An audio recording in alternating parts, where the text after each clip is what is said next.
Donc nous, pour le projet Chaos Media, à date, ce serait un genre d'escape room à 2 personnes, où tu auras un astronaute qui doit effectuer des manœuvres pour rester en vie. Des manœuvres étant de faire des séquences de boutons, de tourner des manivelles au bon moment. Puis il y aurait le contrôleur qui doit dire quand tourner la manivelle, quand faire la série de boutons, et etc.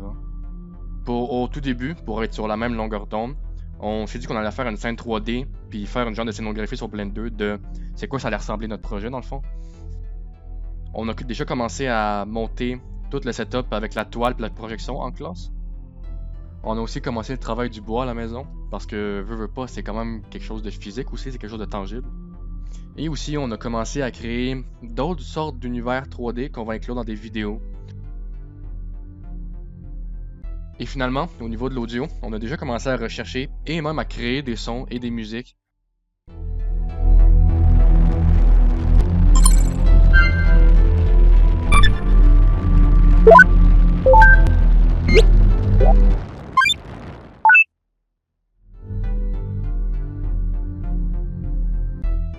Pour le Sprint 3, on a commencé à tourner les vidéos en lien avec la présentation. Donc dans la file d'attente, on a Gabriel en dessous qui explique le contexte du jeu. On a aussi avancé beaucoup sur la scénographie. On a fini les 3 blocs. On a mis la toile par-dessus les 3 blocs, puis on a fait le mapping sur la toile.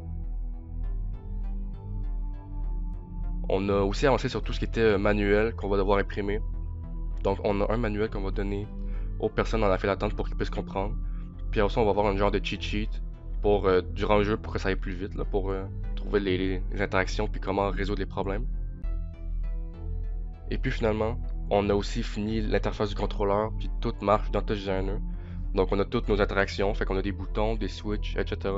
Puis quand on va les activer ou les activer, on va voir les interactions dans le Touch Designer, fait que le contrôleur, son écran il est comme terminé. Puis est venu le jour de la générale où on a commencé par assembler le projet pour ensuite le présenter et faire des tests utilisateurs.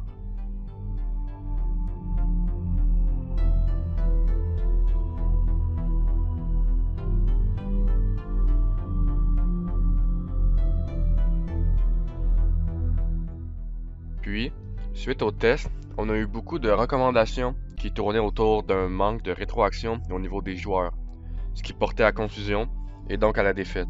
On a donc apporté des modifications au Touch Designer pour rendre les interfaces plus intuitives, entre autres en guidant le contrôleur avec une couleur forte et en apportant des modifications au niveau des lumières du côté de l'astronaute pour que le visuel qu'il a puisse correspondre à l'étape dans laquelle il est rendu. On a aussi eu un problème majeur durant la générale.